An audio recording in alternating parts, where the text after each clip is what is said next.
So last time on this channel it was hella hot inside and outside. As you can see, I've moved on to wearing a slung. Last time I also talked about immunizations.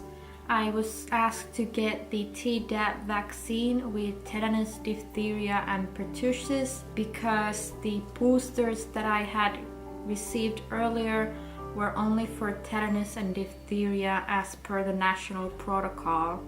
This was actually good because they mistakenly took the pertussis titer and it showed no immunity against the disease, so I received the vaccine.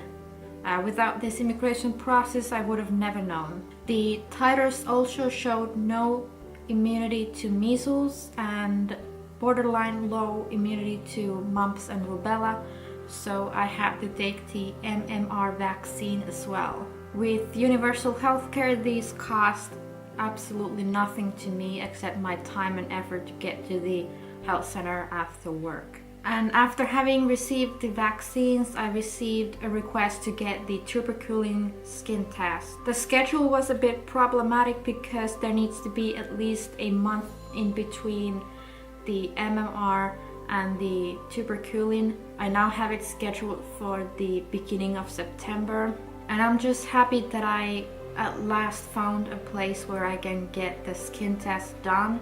The test is very outdated and unreliable, so they do not administer it in Finland unless you're a little child in hospital. So now, because I have to go to a private clinic, I have to pay $80. I have to go to the clinic on 2 different days. First to have the test administered, and then a couple days later to have the test results interpreted. So I had to wait until a month has passed since the MMR vaccine, but I'm also, worried about the childhood BCG also affecting the results, giving a false positive. I had read online that panel physicians will omit the Mantoux test, the tuberculin test, because most Finnish people have received the vaccine, BCG vaccine, as a child.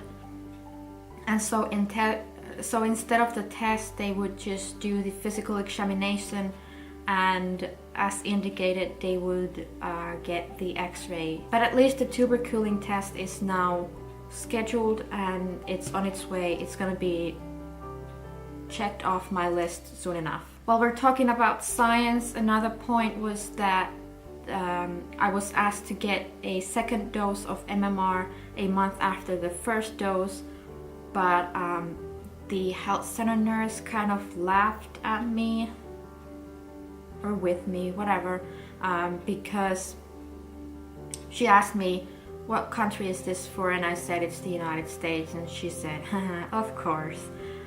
So she knows it's a common problem because the US has this protocol, but in Finland they say that there has to be at least a minimum of 6 months between 2 doses, and even further they recommend 2 to 3 years, and especially so in cases when the childhood MMR has not created immunity.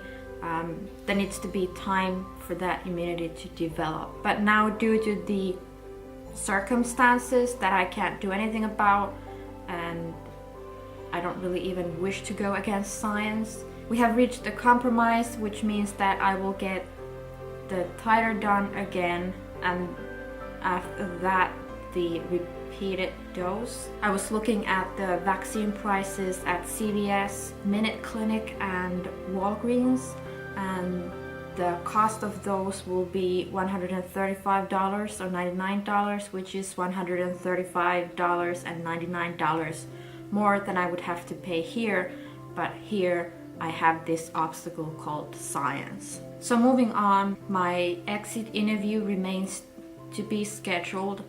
I have waited for about a month after my case complete at the NVC. I have read and heard some contradictory analyses about the retrogression, the temporary retrogression that will affect even the rest of the world during the month of September this year, before the next fiscal year will kick in on October 1st. Anyway, I'm expected to travel mid to late November, which would work perfectly for me because of my nephew. He should be born in the beginning of November, and also because of a compensation that I would get back from the government if I work until November 16th. They cut 30% from our vacation pay in order to support businesses. This prime minister has been criticized over and over again for his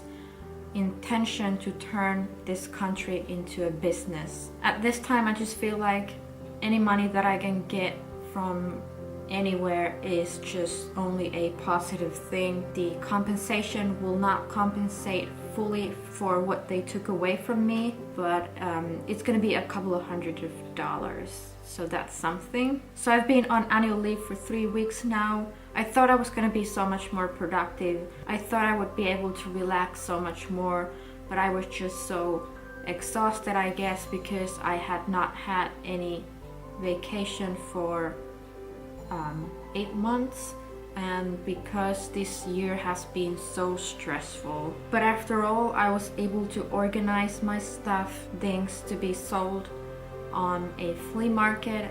Some of the stuff will be donated. I will give some stuff to my family. And speaking of family, I finally revealed the news to my mom. I mean, she found out a year ago, but she's been in denial.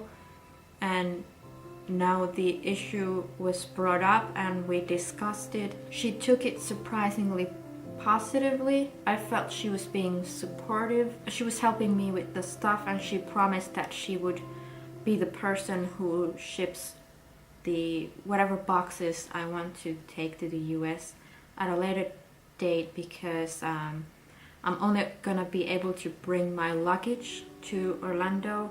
And if at that time I don't know my address, how am I gonna send anything there myself?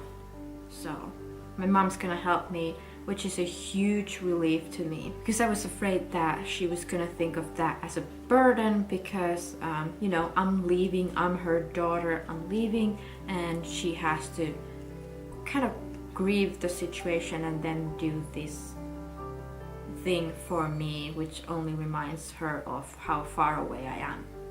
Now I'm going back to work tomorrow. I still have a call with my recruiter this evening. We're gonna go over my resume, make sure that it's okay to send it to potential employers. Our goal is to have a job offer before the exit interview, but it can be after that. But tonight I'll perhaps find out some of the locations that the company has clients in. I'm pretty excited about that. And that concludes today's video, so peace!